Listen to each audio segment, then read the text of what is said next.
Mr. Speaker, I want to begin with stating the obvious.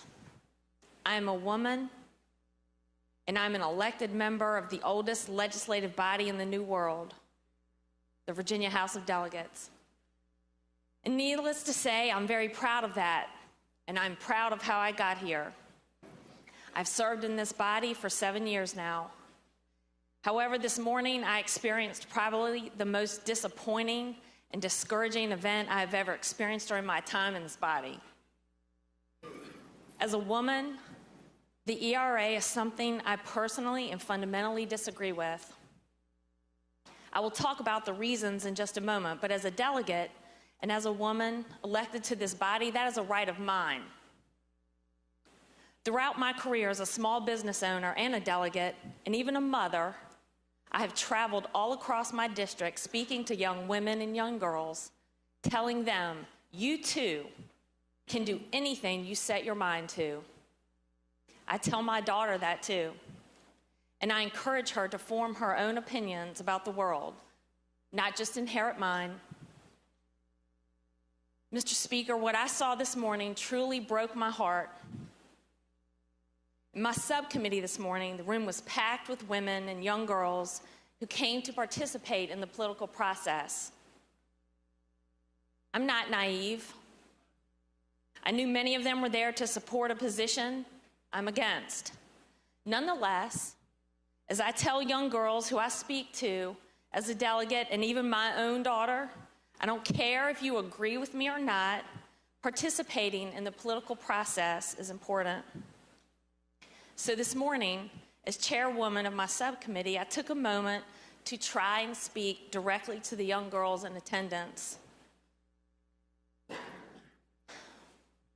Do you know, as soon as I started to speak, mothers in the room who simply disagreed with my position covered their daughters' ears as a sign to me and to their daughters that in the political process, you don't have to listen to people whom mom disagrees with. And to be honest, it was a low in my public service career because when I simply wanted to empower young women, that message delivered from a Republican woman simply wasn't worth hearing. Well, today, I will deliver that message again to the young women and to their mothers and to daughters and even to the 27 women in this body.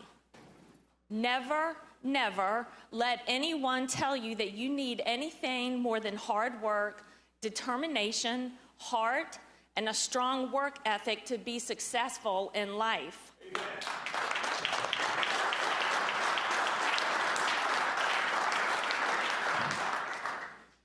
None of those things are something that can be outright given to you, and likewise, it cannot be taken away from you. If you set your mind to it, you too can sit right here where we all sit, and you can be a delegate or a senator, or one day you'll become the first female president of the United States of America. Look in your community now and see the women serving in top positions. Where I live, women are Commonwealth's attorneys, they're police chiefs, they're military leaders. They serve on my school boards, they're board of supervisor members, they're doctors, they're lawyers, they're presidents of my community colleges, they're business owners, they're bankers, and they're the greatest job in the world. They run the households, they're moms. So young women whose ears were covered today in my subcommittee, look in your community and look at the awesome leaders that women have grown to be. I attended Randolph-Macon, and I conquered a lot of hurdles to be there. But the people that are judging me and cutting me down, I'm not going to tell you my life history. I've had a lot of occupations to get to be where I am today. I'm a member of the House of Delegates, and it took a lot to be here. I'm a proud mother and a proud wife, and I did all of this as a woman and without this Equal Rights Amendment. This morning, I voted against the ERA because I think it's simply not needed. As a side note, I've heard from women who come by my office and say to me, don't let a bunch of men bully you into turning your back on women. Let me tell you something. The men in this body, on both sides of the aisle, they respect me, and they have become incredible friends to me. And I've earned their respect. They've embraced me, and they've embraced my opinions, and they believe in me, and that's incredible. They empower me to speak my mind just like I'm doing today. And as a strong, independent woman, it was my choice to vote against the ERA. Don't misunderstand what I'm saying. Women deserve equal treatment.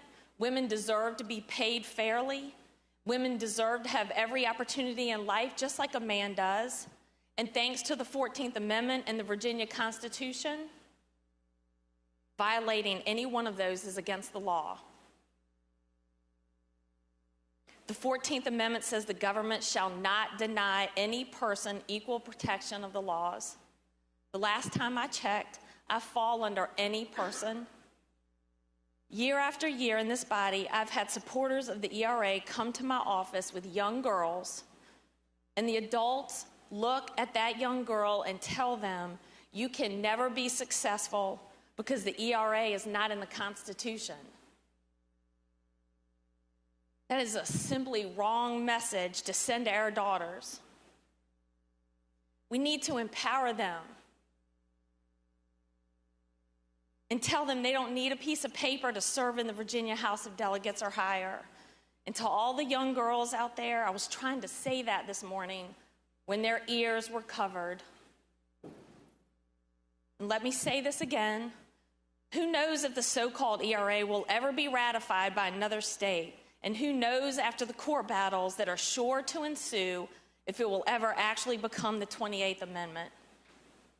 But regardless, never let anyone tell you that you need to wait on any law to be successful.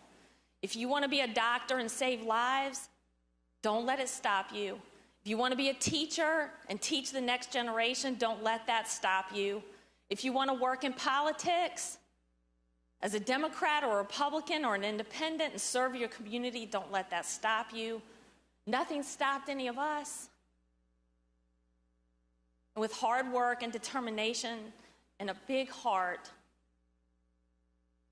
nothing's going to stop you either. Thank you, Mr. Speaker. Amen.